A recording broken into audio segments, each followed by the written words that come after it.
Welcome to the Frictionless Innkeeper Podcast.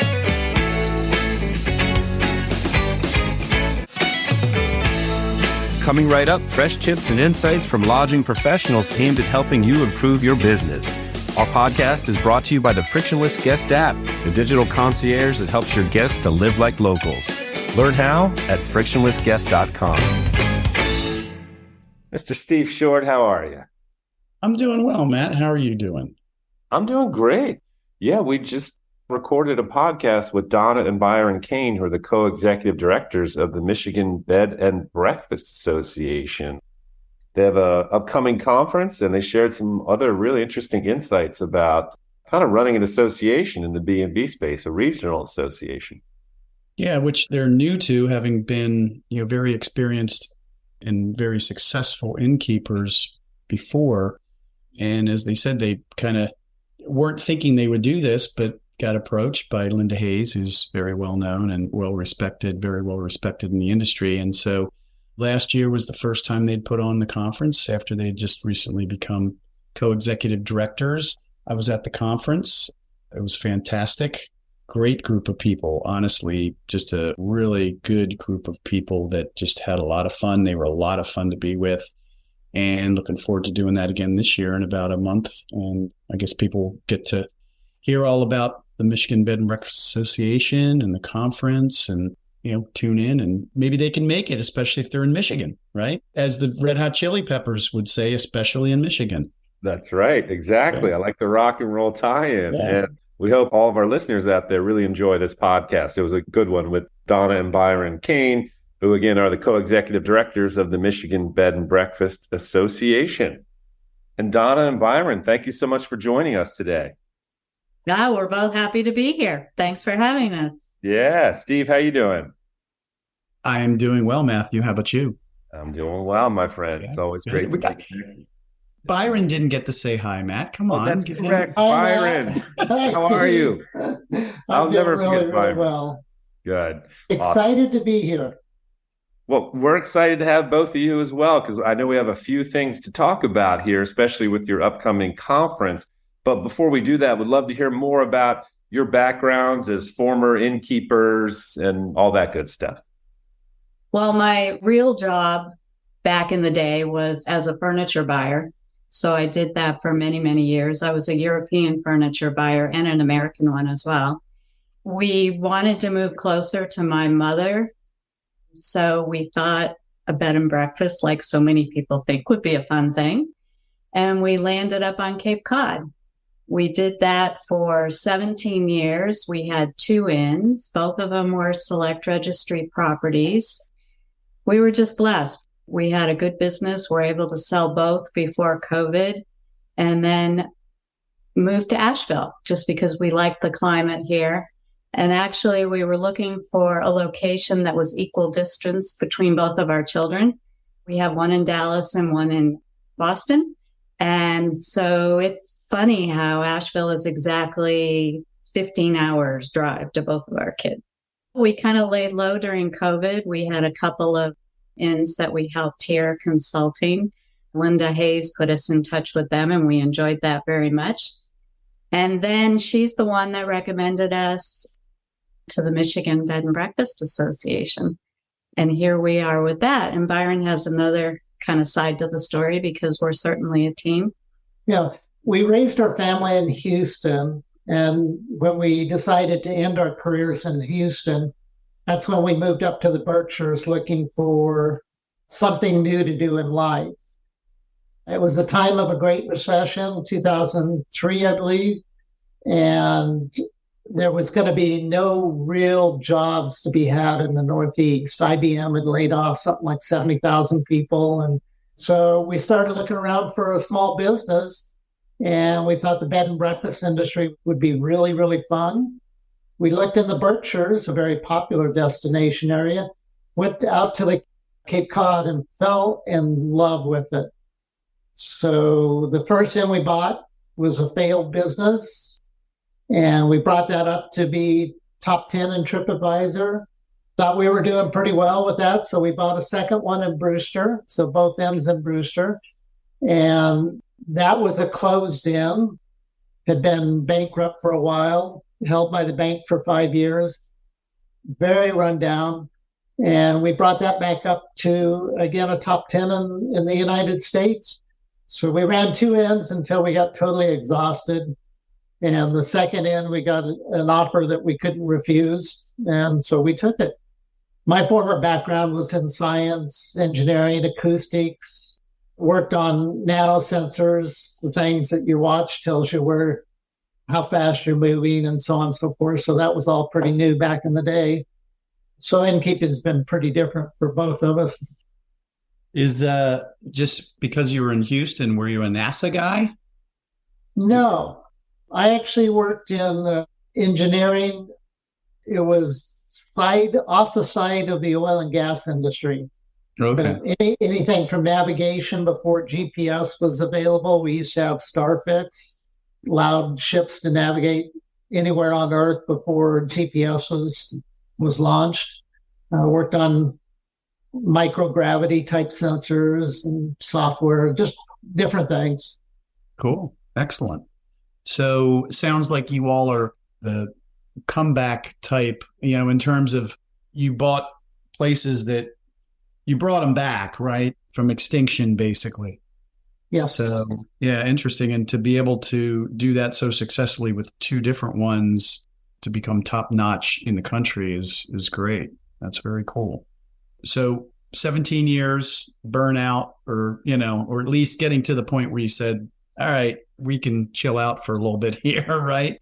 So then you decided to, I guess, pursue the Michigan Bed and Breakfast Association thing. Is that right? They pursued us, and it's just kind of funny how it all happened. We admire Linda Hayes. She's been in our industry for years, and we knew her. Absolutely. And I always loved when she says her job in the B&B world is to connect the dots. And, that's exactly what she did with us. She knew Michigan was needing a new ED because the one that they had had for years and years was very sick, and it happened very suddenly. We were in a semi-retirement mode and certainly understood the ins and outs of innkeeping. So when she called, we hadn't even given it a thought. But when I interviewed with the board of directors, I was just taken away with their mission and what was there for us to do. We just felt like we could make a difference. Mm-hmm. And yeah, obviously Linda's top notch as far as the world of bed and breakfast and independent innkeeping, that's for sure. So with Michigan, so you didn't really know much about the Michigan Bed and Breakfast Association, I guess, at the time. Talk a little bit about, I guess, their history. I think you'd said they started in 1982. Is that right? With just about a dozen members? We actually looked it up this morning just for this interview, and we knew it. It just, when I reread it, I was just blown away. So they started in 1983 with 12 members. It was 10 innkeepers that came together and wanted to organize something. It grew over the years with publishing cookbooks and starting their review program in 1992 to peak, I think in 1996, 247 members, which is amazing for such a big state.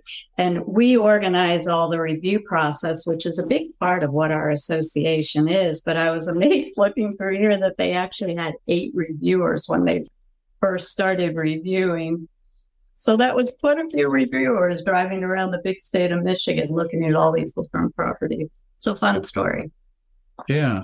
So I guess different B&B associations do different things. Some are less involved, some are a lot more involved. So the whole review process, so it sounds like if you want to, I think I saw on the website, if you want to be, you can be a bed and breakfast in Michigan, but if you want to be a member, you actually have to, I guess, ask to become a member, and then there's a review process. So that's still being done today. Is that right?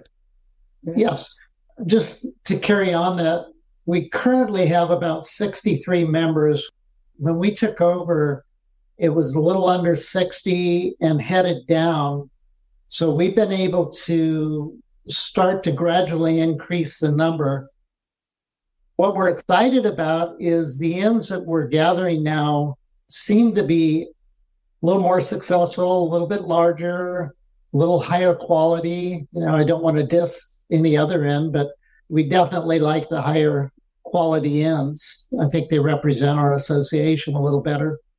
So the review process is very critical for us. We have a pretty extensive review process, several other associations like Select Registry, I believe. And that's how you become a member initially. We also function well with the education. We treat the MBBA conference, we'll speak about later. A major reason for it is education and camaraderie, and as well as sharing stories and techniques. Very helpful organization. All the members seem to help each other. Very collaborative. This whole review process is amazing, though, because we used to be Select Registry. Back when Select Registry used to come in with their white gloves and used to just scare the tar out of me. And I was talking to Al Heminger, who has 2 Select Registry properties, and he was talking about, they still come in and they really look at the details. Well, we do the same, and maybe not to the level of Select Registry, but our main reviewer, Gail Goddard, she's been a member. She had an inn for many, many years, and she helps us. She actually heads the review process. So when Byron and I first came on board, it was a huge learning curve, just getting all that paperwork together. And Gail doesn't like anything automated. Byron would have this whole review process on a little iPad and, clicking it off with your fingertips. But she's definitely, likes the old fashioned way. And she does such a good job, that we're just keeping it that way now. But it's a 10-page review. It's an independent reviewer that we do pay separately that is not an employee of our association. And I think the whole process is friendly and welcoming to our association. Our reviewers spend a couple hours there, not only just looking at the inn and the rooms, but talking about our association and what we do for our innkeepers. And, it's just a warm commitment of people working together to help innkeepers. Yeah, I can attest to that, having gone to the conference last year. I thought that, not that I've done or we've done, a whole lot of state or local style or regional style conferences, but I can honestly say that the group of people there, the innkeepers there, like you could tell there wasn't anything fake about them. They weren't just being nice to each other because they were being polite. They really seemed to be just super nice people as they interacted with each other as well as with the vendors and everything.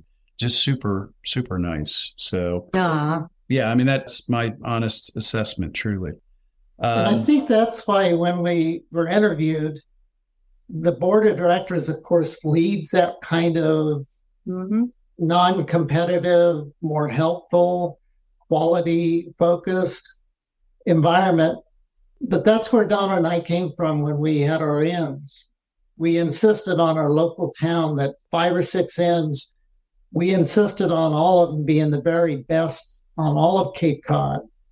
Not that they were competing against each other, but we could raise the quality and the experience for the guest as a group. I think that's followed us, that style, that behavior, right on into what we're doing at Michigan Bed and Breakfast Association. It's how we really believe in our industry and how our industry should move forward. Yeah, it was also really heartwarming for me. So I had never orchestrated doing a conference before. I was a little intimidated at first, but I thought, I know all these people, we can just make it happen.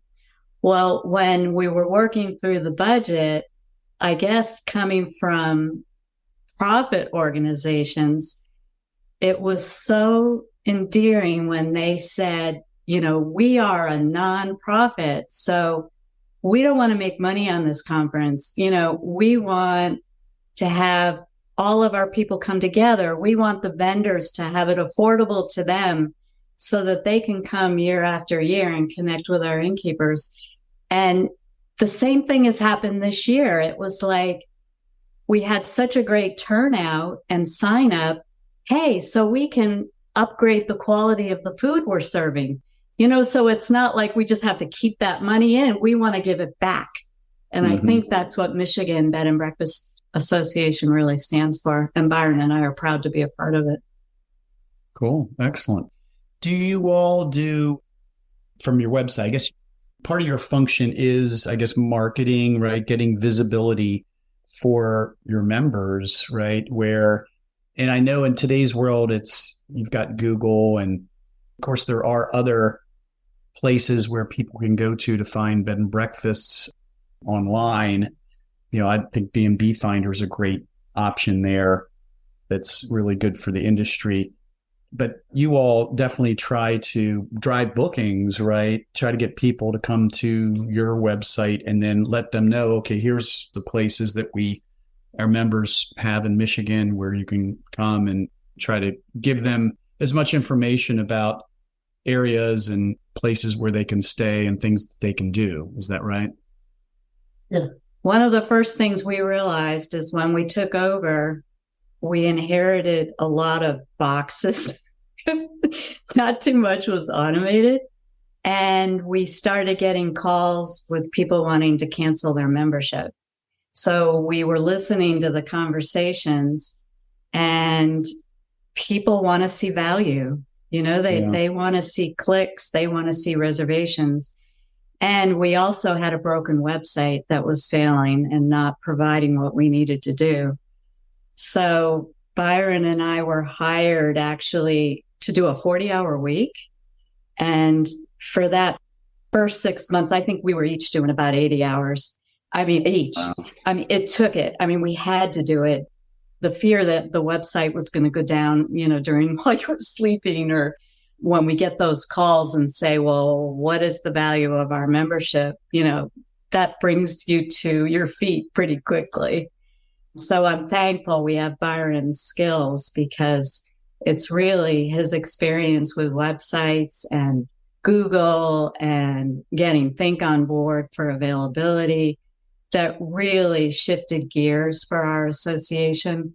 So now when a member calls and says, I'm evaluating my marketing budget, Byron can put together, in fact, we just had one where the Inn at Breezy Hill Inn is shifting ownership, and she's questioning, if she wants to remain a member.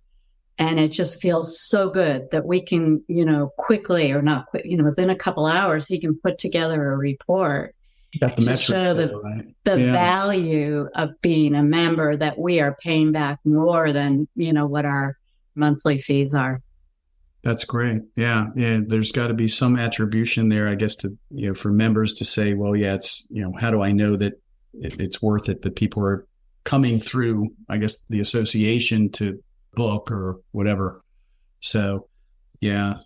Well, I guess maybe time to talk about the conference a little bit here. It's not too far away. I think we're recording this at the end of September here. I'll hopefully get this thing out really soon so people can listen and tune in before then. You want to talk about first the logistics of where and when and all those basics, and then we can get a little bit more into the fun stuff? Yeah, I can start off with that. So traditionally, the Michigan Bed and Breakfast Association always had their conference on the last Monday and Tuesday of October. Yeah. So we inherited the innkeepers used to that, but we kept hearing that they really wanted it to be later because with autumn and, but we never wanted to conflict with what the Midwest Association Conference was doing. So that's why we really stuck to the last Monday, Tuesday of the month, and why this year it overlaps with Halloween, which was a little bit of an issue. But we just felt like we had to stick with it just so we didn't conflict, mainly for the vendors, that we have very similar vendors at both conferences. So what we did this year was we divided it into 2 half-hour days, and we're promising to get everybody out the door by 1:00 on Halloween. So that gives most people time to get home, in time for the festivities. So it's October 30th and 31st. And this will be the last year, since Halloween will change next year, that will actually be conflict. So I think it's our nature not to want to conflict with other people. And so we've been really, really trying to work with the other associations to make sure that we're in a separate time slot that everybody can come to, not only our members, but the vendors as well. Because the vendors play a very large role in helping our members, and we want to acknowledge that. Yeah. So this year's conference is in Grand Rapids at the Amway. We missed out last year having the full conference at the Amway, and this year we got our reservation in early enough. So we have a really perfect location on the second floor where there's two very large rooms, one for the vendors and one for the actual conference. And the dinner, as I mentioned earlier, we've upgraded the quality of the food. So we're having some cocktails during the marketplace time with the vendors, and then that will merge into the dinner at 7:00. And then we all gather again on Tuesday for more of the conference time, with everybody leaving around 1. The venue is spectacular. The Amway is a very historic old building. Gerald Ford's inauguration was held at the Grand Amway in Grand Rapids. Didn't know that. And having it all in one place building there. Yeah, and we really lucked out because Grand Rapids was actually built. A lot of their restoration in the city has been geared toward conferences. And because of COVID, they're really offering spectacular prices to get people to come back.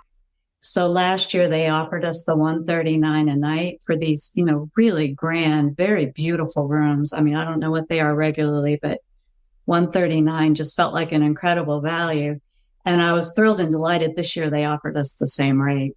So I think it's a comfortable, not only getaway to enjoy the city, but also to learn a lot during the conference. Yeah, excellent. I'm looking forward to it for sure again this year. And like you said, definitely a great venue, and it will definitely be better. I know there was that walkway that got us over to the other place. I didn't know about that first day, but at least that made it a little bit better. But having it in the hotel is a huge, huge benefit, I think, for sure. You just have to walk up the stairs, Steve. Yeah. So, Steve, they have a speakeasy at the Amway where you have to knock on the door and get a secret code to get in. So I didn't know that. I'll make sure that I get the secret code, and you and I can go into the speakeasy. There you go. That sounds good. Is there music in there, or is it just drinks, or what? What is it? I don't know. Whatever the authorities will allow. I went last year to the Tiki Bar, and that was suggested. I don't know. I Ubered over there. I might have walked. I can't remember, but it wasn't too far from the hotel. But just one tiki drink was enough for me to definitely have to Uber back. Let's put it that way. So I don't know about the speakeasy thing. We'll see how that goes. But yeah, not too far to the hotel room at least, right? Exactly. So, yeah. Cool.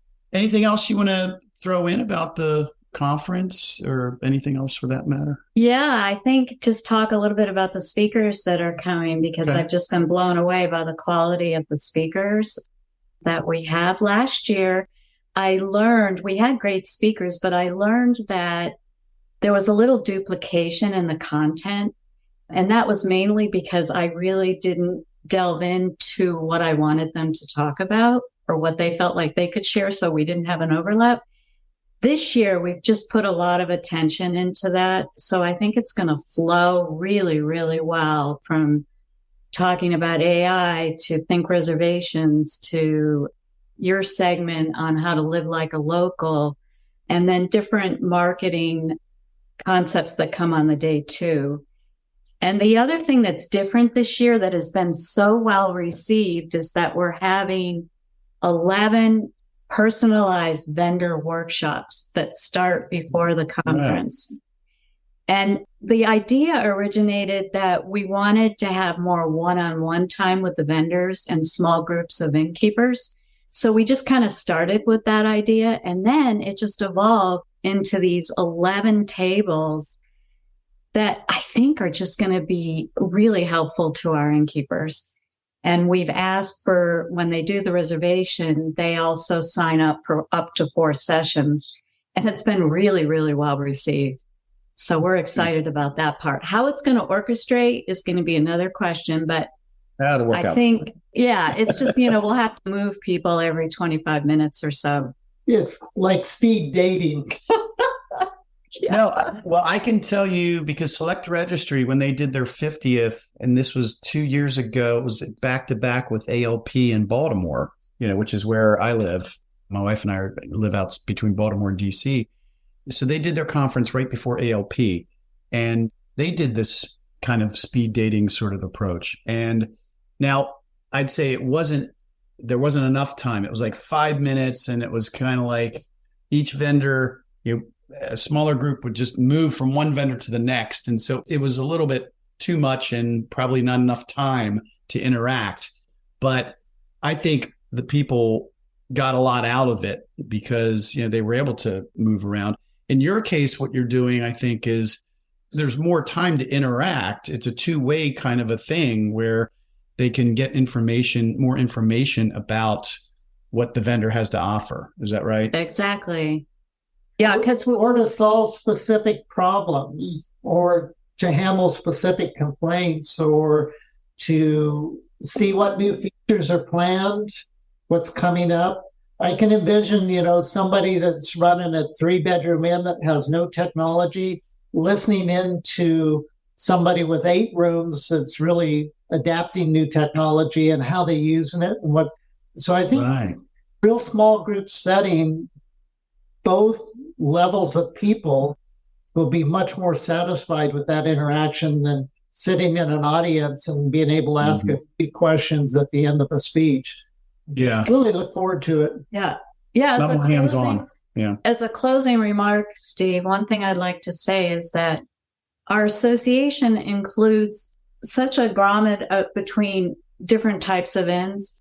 So we have a retired school teacher that has a 3-bedroom inn in Holland, and she refuses to get a reservation system because she feels she wants that one-on-one, to these larger inns that are, everything latest technology. And all these people are coming. So how do you speak to each of them to have them each learn, and at the same time not to overwhelm or not to give everything that the higher, inns, the higher achiever inns are looking for? And so that's been the real challenge. And it was really interesting when I talked to Patty Sung from Take Up, who's doing the AI presentation. I said to her, you're second up, and a lot of these innkeepers know about AI, but a lot of them are scared to death. So how do you want to present, your subject? And what she came up with, and I was just so thrilled and delighted, she actually decided to have a lineup of innkeepers that are going to ask her questions. Oh, and then she'll put them into Yeah, so she's not going to be up there, just talking about all the technology. She's going to be asking the questions, well, how do you see AI? And, how can AI help you? And are you thinking, so that the questions can go back and forth. And that's really what I think is going to be great about this conference. Oh, definitely looking forward to it. Yeah, and don't you kick things off on Sunday night? Isn't there a gathering on Sunday night? I'm not sure. Maybe I'm wrong. No, because I'm coming in on Sunday. So, yeah. We're doing a little informal gathering in the Wolfgang Puck Bar. Okay. And so if you want to stay for dinner, you need to make reservations for that. But it's from 5 to 7 on Sunday. Okay. Great. Awesome. Matt, you've done your normal quiet thing and let me do most of the babbling here. And now it's time to reel me in. You've done a great job. No, I think we're there at where I do my little wrapper, because I know we asked for Donna and Byron for their parting shots. But I guess before we do that, any parting shots, any last words here before I take us out, Byron and Donna? It's been kind of a dream job, a lot more work than we expected. We've never worked with a board of directors before. And like Donna said earlier, hugely grateful for the people that volunteer to help run this organization.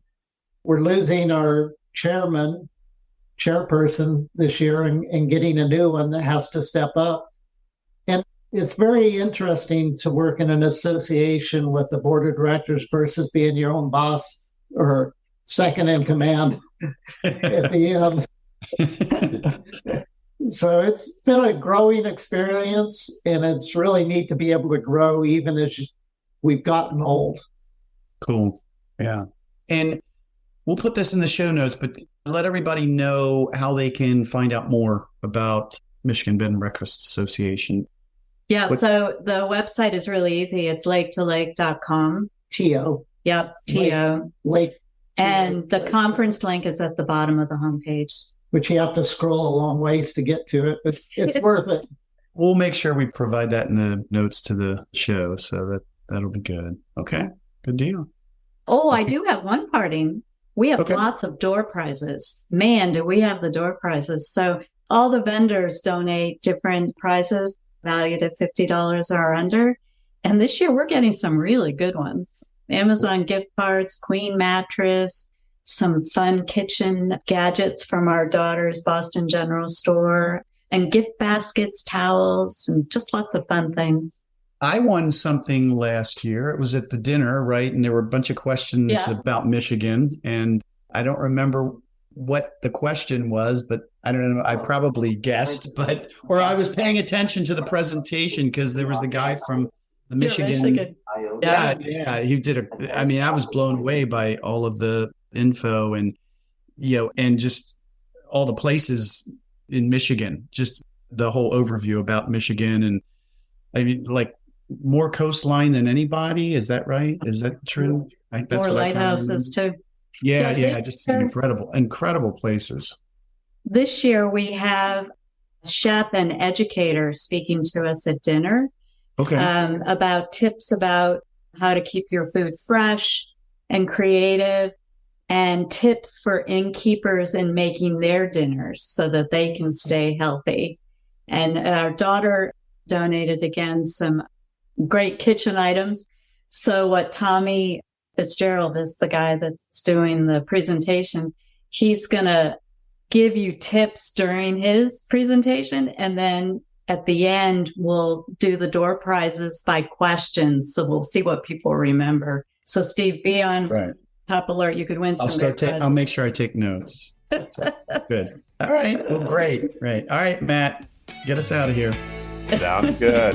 Well, this concludes this Frictionless Innkeeper podcast interview with Donna and Byron Cain, who are the co-executive directors of the Michigan Bed and Breakfast Association. And as you heard, Donna and Byron are very kind enough to share their insights as their role as former innkeepers, what they're doing now with the MBBA, the history of the MBBA, what the future holds, and of course, the upcoming MBBA Annual Conference. And Donna and Byron, thank you so much for your time. And Steve, as always, it's a pleasure. Thank you, Matt. Thank you, Steve. Thanks, Byron. Thanks, Donna. Appreciate it. Take care. Bye now.